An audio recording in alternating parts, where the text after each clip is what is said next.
কয়লা পাচার তদন্তে সক্রিয় ইডি। গত কয়েকদিনে একাধিক জায়গায় তল্লাশি অভিযান চালিয়েছে তারা। আর এই আবহেই 9 ফেব্রুয়ারি সোমবারের পর 13 ফেব্রুয়ারি শুক্রবার 4 দিনের ব্যবধানে দুবার কয়লা পাচার মামলায় এনফোর্সমেন্ট ডিরেক্টরেটের তলবে হাজিরা এড়ালেন পুলিশ আধিকারিক মনোরঞ্জন মণ্ডল। সূত্রের খবর, তার তরফে চিঠি দিয়ে বা অন্য কোনো মাধ্যমেও কিছু জানানো হয়নি। দ্বিতীয়বার আজ ফের দুজনকে, অর্থাৎ মনোরঞ্জন মণ্ডল, বারবনী থানার প্রাক্তন ওসি এবং তার সহযোগী প্রবীর দত্ত, যার অ্যাকাউন্টে 1.5 কোটি টাকা কয়লা পাচারের ঘুষের টাকা পৌঁছে গেছিল, এই দুজনকে আজকে ফের তলব করা হয়েছে। এবং এবার দেখার বিষয় তারা আসে কিনা।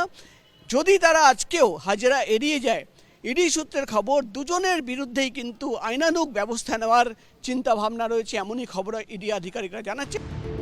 তবে দুপুর 2:45 নাগাদ সিজিও কমপ্লেক্সে ইডি অফিসে হাজিরা দেন মনোরঞ্জন মণ্ডলের সহযোগী প্রবীর দত্ত।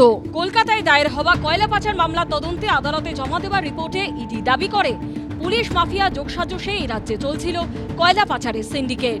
সেখানে কয়লা পাচারে প্রোটেকশন দিয়ে প্রচুর টাকা ঘুষ নিতেন বারাবনী থানার প্রাক্তন ওসি মনোরঞ্জন মণ্ডল। ব্যাংক অ্যাকাউন্ট নম্বর ও ট্রানজাকশন আইডি উল্লেখ করে ইডি আদালতে জমা দেওয়া রিপোর্টে দাবি করেছে মনোরঞ্জন মণ্ডলের ব্যাংক অ্যাকাউন্টে বিপুল পরিমাণ ঘুষের টাকা ঢুকেছে। রিপোর্টে ইডির তরফে দাবি করা হয়েছে বারাবনী থানায় থাকাকালীন চিন্ময় মণ্ডল, কিরণ খা, প্রবীর দত্ত এদের মাধ্যমেই ঘুষের টাকা নিতেন রাজ্য পুলিশের আধিকারিক মনোরঞ্জন মণ্ডল। ইডির দাবি, হোয়াটসঅ্যাপ চ্যাটে মনোরঞ্জন মণ্ডল একটি 1 কোটি টাকার চেকের ছবি শেয়ার করেছিলেন, যেখানে অ্যাকাউন্ট হোল্ডার হিসেবে নাম রয়েছে ধৃত কয়লা মাফিয়া চিন্ময় মণ্ডল ও তার সহযোগী প্রবীর দত্তর। এরপর 2025 সালের 10ই নভেম্বর 1.5 কোটি টাকার চেক জমা পড়েছে প্রবীর দত্তর অ্যাকাউন্টে। চিন্ময় মণ্ডল তা শেয়ার করেছেন। ইতিমধ্যেই চিন্ময় মণ্ডল ও কিরণ খাকে গ্রেপ্তার করেছে ইডি। গত 27 জানুয়ারি বারাবনী থানার প্রাক্তন ওসি মনোরঞ্জন মণ্ডলকে বুদবুদ থানার ওসির দায়িত্ব দিয়ে বদলি করা হয়, কিন্তু তিনি দায়িত্বভার নেবার আগেই 3রা ফেব্রুয়ারি কয়লাকান্তে তার বাড়িতে তল্লাশি চালায় ইডি। এরপর 10ই ফেব্রুয়ারি তাকে আসানসোল দুর্গাপুর কমিশনারেটের স্পেশাল ব্রাঞ্চে বদলি করা হয়েছে। এই পরিস্থিতিতে এদিন তলব করা হলেও হাজিরা এড়ালেন মনোরঞ্জন মণ্ডল।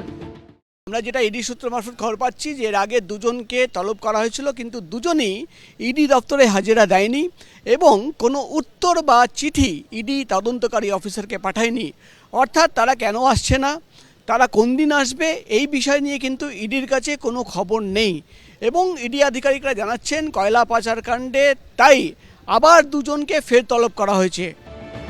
এখন পরপর হাজিরা এড়ানোই কি পদক্ষেপ কেন্দ্রীয় সংস্থা নেয়, সেদিকেই তাকিয়ে সকলে। প্রকাশ সিনহার রিপোর্ট, এবিপি আনন্দ। এবিপি আনন্দ, এগিয়ে থাকে, এগিয়ে রাখে।